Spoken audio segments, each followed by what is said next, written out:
Hello guys, welcome to Pakistani real reaction. तो कैसे हैं आप सब? उम्मीद है आप सब बढ़िया होंगे। मेरा नाम है मुदस्सिर। मैं हूं मुबश्शिर। सो गाइस, आज की हम टॉप 10 न्यूज़ लेकर आए हैं। मतलब लास्ट 24 आवर्स में भारत में क्या हुआ है, 10 वो न्यूज़ लेकर आए हैं। यार पहली बार इस तरह की वीडियो लाए। अगर आपको आगे भी चाहिए तो कमेंट में लाजमी बताइएगा, हम सुबह के टाइम लाया करेंगे। 24 इंडियन घंटों अफेयर का में। वीडियो कि मतलब लास्ट 24 आवर्स में भारत के लिए मतलब क्या अच्छी बातें हुई हैं, क्या न्यूज़ें भारत से निकल के आई हैं बड़े लेवल पे। हाँ भाई, इंटरनेशनल लेवल पे। तो ओरिजिनल वीडियो का लिंक मिलेगा डिस्क्रिप्शन में। तो start. Hello guys, welcome to Indian affairs. I hope कि आपका आज का दिन शानदार हो और लाइफ में आपके जो भी देखते हैं भाई गोल्स क्या-क्या और निकला है। टारगेट हाँ हैं आप उनको सक्सेसफुली अचीव करें।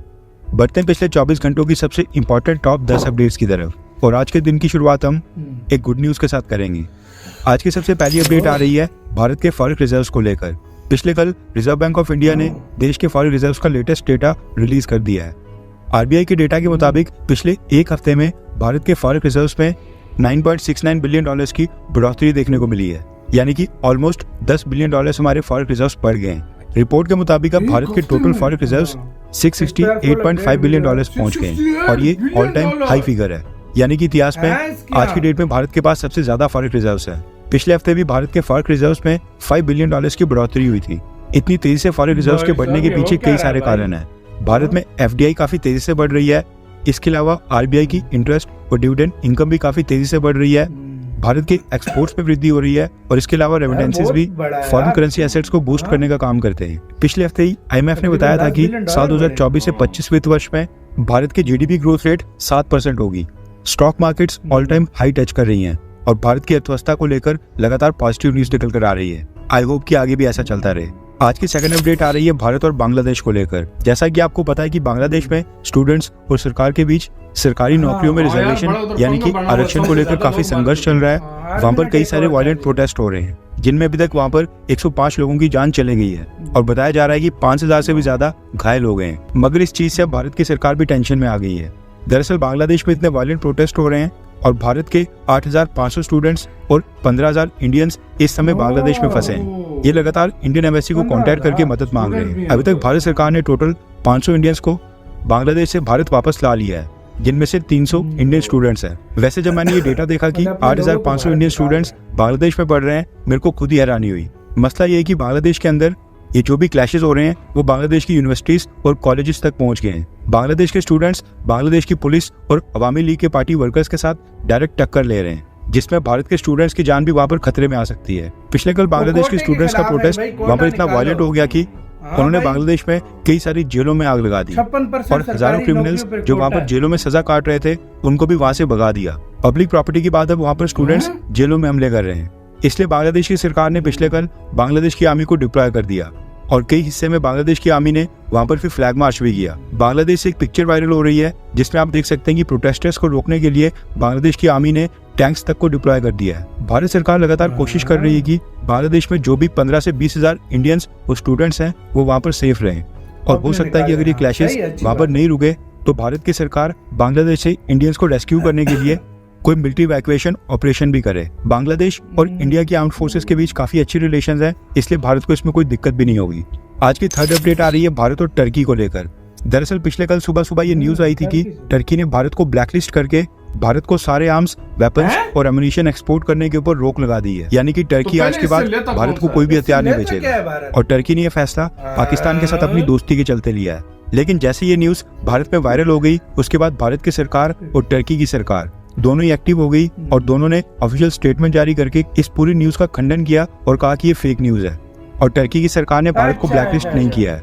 भारत के विदेश मंत्रालय और साथ में भारत में जो टर्की की एम्बेसी और एम्बेसडर है सबने स्टेटमेंट जारी करके इस न्यूज को फेक न्यूज बताया है। आज की फोर्थ अपडेट आ रही है भारत और रशिया को लेकर। रशिया ने भारत को S-400 मिसाइल डिफेंस सिस्टम के upgraded version S-500 missile defence system की जॉइंट प्रोडक्शन का ऑफर दिया है। रशिया चाहता है कि वो भारत के साथ मिलकर भारत में ही मेड इन इंडिया के तहत S-500 missile defence system manufacture करे और इससे भारत को सप्लाई चेन के इश्यूज के कारण डिलीवरी भी टाइम पर हो पाएगी। रशिया का जो S-500 मिसाइल डिफेंस सिस्टम है उसकी रेंज 600 किलोमीटर की है और वो अप टू 2000 किलोमीटर के ऑल्टीट्यूड के ऊपर टारगेट को डिटेक्ट करके हिट कर सकता है। S-500 मिसाइल डिफेंस सिस्टम बाकी सभी तरह के मिसाइल्स के साथ साथ एक ही समय के ऊपर 10 इंटरमीडिएट रेंज वाली बैलिस्टिक मिसाइल्स और उसके साथ ही हाइपरसोनिक मिसाइल्स को भी डिटेक्ट करके न्यूट्रलाइज कर सकता है। न्यूज निकल कर आ रही है कि प्रधानमंत्री मोदी जब रशिया के दौरे के ऊपर गए थे उस दौरान उन्होंने रशियन प्रेसिडेंट व्लादिमीर पुतिन के साथ इस बात की नाराजगी जताई थी कि भारत ने साल 2018 में रशिया के साथ S-400 मिसाइल डिफेंस सिस्टम की डील साइन की थी और अब समय खत्म होने के बाद भी भारत को 5 में से 3 यूनिट से डिलीवर हो पाई हैं। अब क्योंकि ये वाले S-400 missile defence system Russia में मैन्युफैक्चर होकर भारत में इंपोर्ट किए जा रहे थे, इसलिए Russia S-500 missile defence system को भारत को ये ऑफर दे रहा है ताकि फ्यूचर में रशिया की सप्लाई चेन के ऊपर ज्यादा प्रेशर ना पड़े। लेकिन मसला ये है कि भारत को S-500 missile defence system purchase करने भी हैं या फिर नहीं, क्योंकि अभी तक रशिया ने तो भारत को S-400 मिसाइल डिफेंस सिस्टम्स की भी डिलीवरी नहीं की है।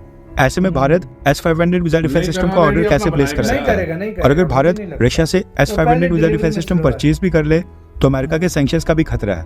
पिछली बार तो अमेरिका ने भारत को छूट दे दी थी, लेकिन अब लगता है कि अमेरिका इस बार भारत के ऊपर सैंक्शंस भी लगा सकता है, क्योंकि अब तो यूक्रेन युद्ध भी स्टार्ट हो गया है। आज की 5th अपडेट आ रही है भारत में फॉरेन डायरेक्ट इन्वेस्टमेंट को लेकर।